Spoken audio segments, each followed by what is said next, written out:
This video is kind of different. So if you want to scroll, you can. A couple of years ago, I had prayed to God to get me out of a situation that I couldn't get out myself, but He was able to. And afterwards, I was like, Lord, where to next after He got me out of this situation? And the Lord let me know that I was have to be around my family. He wanted me to deliver messages and stuff like that. And I was like, absolutely not. Anywhere but there. It was one of those situations. Um, I didn't want to do it. I did not want to do that. Um, During that situation, I was already came back to, um, I guess you could say, the hometown of my family. I was ready to leave. That was part of it. So the Lord wanted me to go from that place to another hometown of where my family was because I got rejected from that place. Um, Same thing. They didn't want to hear the message. They didn't want to hear nothing. So He uprooted me from that place, sent me to another place. Um, and the same thing to give them messages and the same thing. So that's what He wanted to do. And I'm like, oh, and He wanted me to go and give messages to whomever He wanted me to. And I was kicking and screaming like a little kid, honestly, because just bad memories altogether, even with the hometown of where my people from and all, just not good memories of any of it. The surrounding area is just nothing. So it's not like you have a choice. I mean, I didn't have a choice, and I went, and I was had one of these things like who there. I mean, who, in these times, like who? I mean, it was one of those. It was kind of like a Job thing, like what I'm saying, not Job, excuse me, Jonah, and it was kind of like who in this town, like what I'm saying, and it was kind of arrogant of me to think that, but after I got there and after a while, God would send me to different people. Um, to do messages or even I had Bibles. I went to Dollar Tree. Dollar Tree have had a lot of Bibles, and I would buy Bibles, and he would have me to personalize them, and he would let me know who to give it to, and I would. Um, and everybody who he told me to give it to, they would actually say that they was thinking about going back to church and all this kind of stuff. So I was like, wow, Lord, I'm sorry, for even thinking that or saying that, thinking that there was nobody, but actually there were people. And then I actually made, to where it was a lot of some of the people are actually young people. So I actually asked God, I'm sorry for even saying that, because you got to understand God has a purpose with everything. And then it was a couple of older people, but majority of people that He had me to give message to were actually younger. And I didn't realize it at the time until I sat back and looked at it. But through the different places I went to, and also my family, He wanted me to give messages to certain people. It wasn't everybody. I only go where God sends me to. I don't deliver messages. I don't talk, what I'm saying, to everybody. Everybody's different. But I only go where God sends me. And that's what I do. Because I'm not called to everybody. That's something I know. I'm not called to everybody. And and but I deliver what I'm supposed to, and I'm out. And that's it. And the ones that I was supposed to give to, they received it well, especially like strangers. But it's the family. It's the family. You know what I'm saying? It's the family that, especially people who know you or know of you. It's the ones like that has a hard time receiving the word from you because they think they know you, or or something like, and family members, and that's the problem. And like I told God, I said, God, they're not going to receive the message because of who it's from. And He was like, I know. But long as you do what you're supposed to do, that's all that matters. So that's what I did.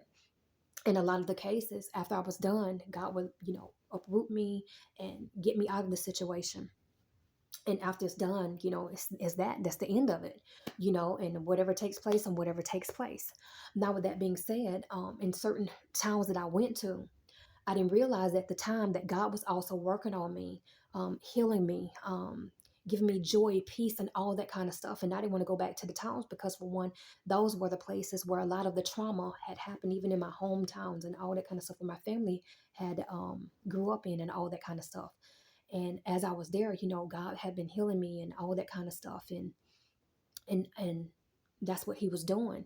And I realized, and this is what a lot of people don't understand, and this is what God gave me. And a lot of people use this: that prepares the table before me in the presence of mine enemies. What people don't understand, a lot of times God sends you back to the place where people tried to break you or where you were broke, so you can be healed in the presence of your enemies. When you go back to Psalms 23 on verse 3, it says, he restores my soul. Right there, he restores my soul. He leadeth me in the paths of righteousness for his name's sake. That's what he does. He restores your soul in the presence of your enemies. That's what he does. He restores you in front of them. Everything is not physical. There are people waiting on a physical table. And that's what God wanted me to make this message. There are people waiting for a physical table because they're thinking, when people put out these messages, that they're just going to be living a life of luxury and all that kind of stuff. But a lot of people's table is not nothing physical. It's actually a spiritual thing, because God is healing you in the presence of your enemies. He is healing your mind, your body, your soul, your spirit, everything. And they get to see this. And that's why a lot of people get angry when they see you. They see your presence. They enter, and they cannot come near you. That was the thing, because that's why I'm like, God, I don't want to see these people. I don't want these people to walk I don't want nothing to do with it. That's why God would not allow these people cross my path. They couldn't come nowhere near me. That was the thing. They had to watch me from afar. They have to watch me from afar. And that's the thing. And that's why some people are angry, because they can no longer be a part of your life. So they get to see you heal from a distance. They can't be a part of your life like ever. So they remember who you used to be and who you are now. And they know now that nobody couldn't have done it but the Lord Jesus. They hear little whispers. They hear little this or whatever. But but a lot of times people talk about who you used to be, but they also look at who you are now. And they know nobody couldn't have done it but the Lord. And it is done so God can bring these people also to him through you, because he's using you. Everything and about you. He's using you. These very people is going to see God through you, working through you. And it's going to use you to uplift him. That's why it's like that. When a lot of people talk about that, a lot of people thinking that they get to boast around and throw this in people's face. Don't look at it like that. That is so selfish. That is so mean to be looking at something like that just because people did things to you. Don't look at it like that. Look at it about saving people's souls. Is everybody gonna come to Christ through you like that? No, they're not.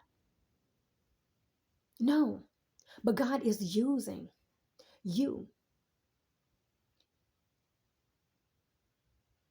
so the enemies can see who your God is. And a lot of them are not going to have a choice but to know that God is in your life. And there are some who are going to come to God because of it. Is everybody? No. But there are some who will, because they're going to know God is with you. Ain't nobody done that but him. Nobody don't change like that on their own. Nobody.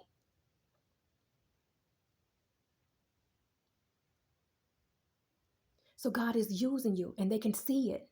Everybody can't see, but there are some who can see. So thou preparest the table before me in the presence of my enemies.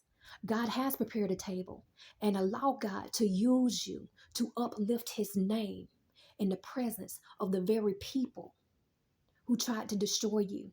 But God is using you to uplift him, and said, if it wasn't for him, I would not be. If it wasn't for the Lord, I wouldn't be able to see. If it wasn't for the Lord, if it wasn't for the Lord, if it wasn't for the Lord, if it wasn't for him.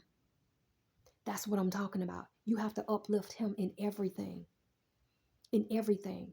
And they're going to know it was him who did it.